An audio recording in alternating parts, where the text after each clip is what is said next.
Hello everyone, this is Rahul Naik. So today we have a special guest with us from DSP Mutual Fund, Senior Manager Bhargav Mewawala. Hi, thanks for inviting me for this podcast, and I am sure that we would have a lovely interaction which would be more value add for all the audience and viewers. So I am with DSP since last 11 years, and I am part of Strategic Alliance team and looking after the central tie-up of various important key relationship with DSP, and also I am also a part of sales team wherein I am taking care about the pan India role for NJ sales part as well as the strategic tie-up part. Apart from that, I am a part of training team also. I have conducted more than 1000 investment awareness program on ground and covered around 1.5 lakhs kind of audience, wherein the main motive is to give them nudge that how to create wealth and how to cultivate that mindset for wealth creation, which is one of the main lacking point which we find in India right now, that people are not able to save a lot, and if they are starting that journey then they are not able to continue it for a long time. So we would have a lovely conversation and a meaningful conversation on this, which would help everyone to set a good mindset and not to deviate much from their financial goals. How would you describe the current market situation in simple terms to the investors? So investors के ध्यान में अगर हम लोग देखेंगे तो stories ज़्यादा connect करती है. सो इसका भी मैं उत्तर जो आंसर है वो मैं आपको स्टोरी फॉर्म में देना चाहता हूँ, बिकॉज हमारी इंडियन माइथोलॉजी बहुत स्ट्रॉन्ग है. सो इसका एक उदाहरण मैं आपको महाभारत के एक चैप्टर से देना चाहता हूँ, जहाँ पे जो अर्जुन जी थे, जहाँ पे कुरुक्षेत्र के युद्ध मैदान में वो खड़े थे, तो अर्जुन जी के पास भी दो दुविधाएं थी. एक दुविधा ये थी कि फ्रेंड्स को हम लोग प्रोटेक्ट करें या फैमिली के बारे में सोचे या फिर हमारे कर्मा जो हमारा धर्म है उसका पालन करें. सो वो टाइम पे भी अर्जुन जी को पता नहीं था, जहाँ पे वो इतने ज्ञानी थे. और हम लोग देखेंगे कि आने वाले समय में क्या होने वाला है, युद्ध कौन जीतने वाला है या युद्ध कितने दिनों तक चलने वाला है, वो उनको पता नहीं था. उनके साथ थे उनके सारथी जो कृष्ण भगवान जी थे. कृष्ण भगवान को पता था कि कब युद्ध का अंजाम क्या होने वाला है, युद्ध कब ख़त्म होने वाला है, बट कृष्ण भगवान ने अर्जुन को कुछ बताया नहीं. कृष्ण जी ने अर्जुन को एक ही चीज़ समझाया और सिखाया कि तू अपने धर्म का पालन कर और क्या होने वाला है, आउटकम क्या रहेगा उसके बारे में मत सोच. अर्जुन जी ने भी यही किया. एज एन इन्वेस्टर्स हम लोग को भी यही चीज़ फॉलो करना है. जो हमारे गोल्स है, जिसके लिए हम लोग निवेश कर रहे हैं, उस पर हम लोग को फोकस करना चाहिए. मार्केट का जो नॉइज़ है कि कितना युद्ध चलेगा, कब तक मार्केट में अनसर्टेनिटी रहेगा, उसका हम लोग अगर वेट करेंगे कि अनसर्टेनिटी ख़त्म होगा तब मैं आऊँगा और युद्ध मैदान में जीतूँगा, वो नहीं होने वाला है. So we should not wait for that certain point of time कि कब मार्केट ख़त्म होगा, ये वॉलेटिलिटी कब ख़त्म होगा और मैं आऊँगा. बिकॉज इन्वेस्टर्स हमेशा सर्टेनिटी के बारे में सोचते हैं. इन्वेस्टर को सर्टेनिटी चाहिए, बट मार्केट कभी भी आपको सर्टेनिटी देगा नहीं. Market will give you ups and downs and that's the nature of the market. तो हमको एज अ निवेशक हमारे गोल्स को, हमारे जो एडवाइज़र है, जो हमारे सारथी है, उनकी बात मान के हमको हमारे गोल्स एंड हमारे इन्वेस्टमेंट्स पे फोकस करना चाहिए, irrespective of markets ups and down. जिस दिन हम लोगों ने ये चीज़ फॉलो किया, तब से हमारा वेल्थ क्रिएशन का जो जर्नी है, हमारे फाइनेंशियल गोल्स का जो जर्नी है, वो बहुत सिंपल हो जाएगा. Do you think this is a temporary correction और अ लॉन्ग टर्म कंसर्न? सो ये प्रश्न का उत्तर फिर से एक रामायण का अध्याय से मुझे देना अनिवार्य लग रहा है, क्योंकि जब भगवान श्री राम को वनवास भेजा गया था 14 साल के लिए, तब अयोध्या के सारे रहवासी को ऐसा लगा था कि ये रामायण का जो अध्याय है वो पूरा का पूरा ख़त्म हो रहा है, क्योंकि भगवान श्री राम अपने अयोध्या से वन में जा रहे थे, वो भी 14 साल के लिए. So at that point of time अगर लोगों के दिमाग में ये बैठ जाता कि भगवान श्री राम अभी वापस लौट के आएंगे ही नहीं, तो वहाँ पे रामायण ख़त्म हो जाता. बट ऐसा हुआ नहीं. जब भगवान श्री राम को बोला गया था कि आपको 14 साल के लिए वनवास में जाना है, तब एक नया अध्याय लिखा जा रहा था जो रावणा की डेथ का अध्याय था. तो वहाँ पे रावणा का अंत आने वाला था, उसका अध्याय राम भगवान के 14 साल के वनवास के थ्रू लिखा गया था. वैसे ही मार्केट्स है. मार्केट्स में जब अनसर्टेनिटी होता है, वॉलेटिलिटी होता है, तो हमको ऐसा लगता है कि यही सत्य है, यही रहेगा और आने वाले समय में अच्छे दिन आएंगे ही नहीं. बट ये गलत है। आज हमको जब भी मार्केट उतार चढ़ाव से गुजरता है, जैसे अभी जो हुआ था, वॉर चल रहा है, कुछ टैरिफ वॉर होता है, ग्लोबल अनसर्टेनिटी है, हमको ये लगता है कि यही रहेगा हमेशा, बट ऐसा कभी नहीं हुआ है। आप अगर आज की अपॉर्चुनिटी मिस कर गए तो आने वाले 5 साल के बाद, 10 साल के बाद आप मार्केट्स को जब देखोगे तो ये एक छोटा सा आपको इंसिडेंट दिखेगा और आप तब पछताओगे कि काश मैंने तब निवेश किया होता।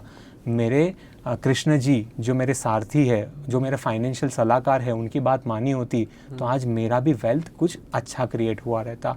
तो मार्केट में ये अस्थिरता जो है वो 6 महीने रहेगी, 12 महीने रहेगी, वो हमको चिंतित नहीं होना चाहिए। हमको अपने आप को एक ही प्रश्न पूछना चाहिए कि मैं भारत देश में हूँ तो क्या इंडिया का ग्रोथ स्टोरी बंद होने वाला है? क्या मैं कल उठ के खर्चा करना बंद करूँगा? क्या मैं मूवीज़ देखना बंद करूँगा? क्या मैं शॉपिंग करना बंद करूँगा? नहीं, इंडिया का ग्रोथ स्टोरी बहुत बढ़िया है, बहुत प्रॉमिसिंग है। हमको वो ग्रोथ स्टोरी पे फोकस करना है और दूसरा हमको फोकस करना है हमारे खुद के फाइनेंशियल गोल्स के लिए, जिसके लिए हम लोग बचत कर रहे हैं, जिसके लिए हमारे फाइनेंशियल सलाहकार ने पूरा फाइनेंशियल प्लान बना के दिया हुआ है। सो इसलिए मार्केट में जो वॉलेटिलिटी है वो परमानेंट नहीं है, वो शॉर्ट टर्म है, वो अनसर्टेन नहीं है। इसलिए हमको बड़े पिक्चर पे फोकस करना है और वो बड़ा पिक्चर है भारत देश का ग्रोथ, दूसरा हमारा खुद का फाइनेंशियल प्लान जिसके लिए हम लोग बचत कर रहे हैं। So that's why we don't need to be into that debate कि कितना और मार्केट में गिरावट आएगा, कब तक ये अनसर्टेनिटी रहेगा। We should only focus on certainty part which is controllables, जो हमारे कंट्रोल में है, जो है ज़्यादा बचत करना और हमारे फाइनेंशियल गोल्स पे फोकस करना। Which sectors look promising in this current market situation, and are mid cap and small cap fund still attractive at this valuation? सो वापस हम लोग फ्लैशबैक में जाते हैं महाभारत के युद्ध में, जहाँ पे कुरुक्षेत्र पे जो युद्ध हो रहा था महाभारत का, वो टाइम पे, वो समय पे अगर कृष्ण भगवान चाहते तो भीम का उपयोग करके उनकी शक्ति से ही पूरा का पूरा महाभारत का युद्ध वो जीत सकते थे। बट कृष्ण जी ने ऐसा किया नहीं। कृष्ण जी ने जो 5 पांडव थे, वो 5 पांडव की अलग अलग खूबियाँ थी, अलग अलग उनका नेचर था, वो नेचर का उन्होंने सही उपयोग किया। अर्जुन, युधिष्ठिर, सहदेव, नकुल एंड भीम की ताकत को कंबाइन करके उन्होंने महाभारत का युद्ध जीता।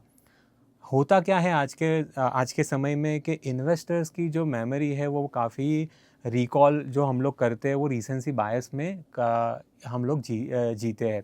ये ऐसा क्यों होता है, उसमें हमारी गलती नहीं है। हमारी जो इंडस्ट्री के अलग अलग जो फंड्स है, जहाँ पे स्मॉल एंड मिड कैप का जो रिटर्न जनरेट हुआ है कोविड के बाद अभी तक, वो काफ़ी बढ़िया रिटर्न जनरेट हुआ है। एंड काफ़ी बार हमको क्या लगता है कि लार्ज कैप्स में हम लोग इन्वेस्ट ही क्यों करें। बट जैसे कृष्ण जी ने महाभारत का युद्ध जीतने के लिए 5 पांडव को इकट्ठा करके युद्ध जीता था, वैसे फाइनेंशियल प्लानिंग का भी एक थंब रूल है कि हमारे पोर्टफोलियो में ग्रोथ और बैलेंस दोनों होना चाहिए।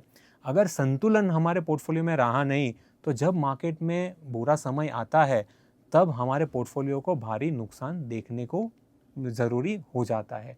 सो इसलिए मेरा सुझाव ये है कि आज फाइनेंशियल प्लानिंग का जो थंब रूल है कि आपके पोर्टफोलियो में लार्ज कैप की स्थिरता होनी चाहिए, मिड कैप का पोटेंशियल होना चाहिए एंड स्मॉल कैप का ग्रोथ होना चाहिए।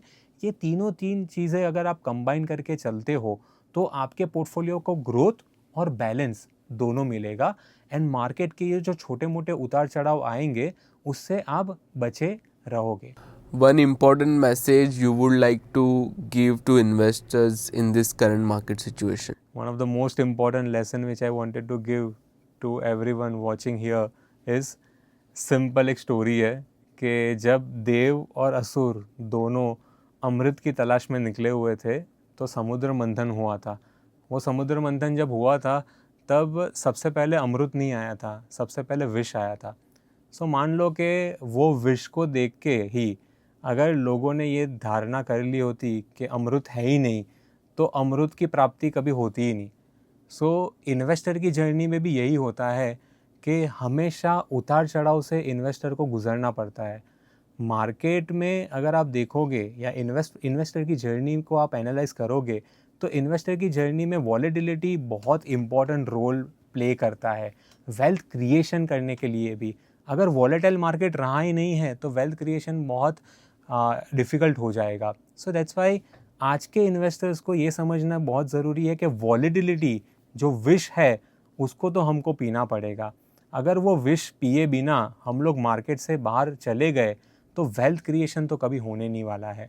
वॉलेटिलिटी का विश है उसको आपको पीना पड़ेगा, तभी आपको ग्रोथ एंड मार्केट का जो अपसाइड है वो मिलेगा। Thank you so much sir for this valuable insights. I hope future में भी ऐसे ही वीडियो आपके साथ आते रहेंगे। Pressure is all mine. धन्यवाद पर्पल फिंच टीम को, क्योंकि ये पॉडकास्ट हम लोगों ने किया, शेड्यूल किया, बिकॉज आज फाइनेंशियल लिटरेसी का जो हम लोग बात करते हैं वो इंडिया में काफ़ी कम है। लोगों को निवेश करने के बारे में लोगों को जानना बहुत अच्छा लगता है, बट बहुत कम समय लोग अपने इन्वेस्टमेंट्स को दे पाते हैं बिकॉज मार्केट भी उतार चढ़ाव के थ्रू गुजरता है।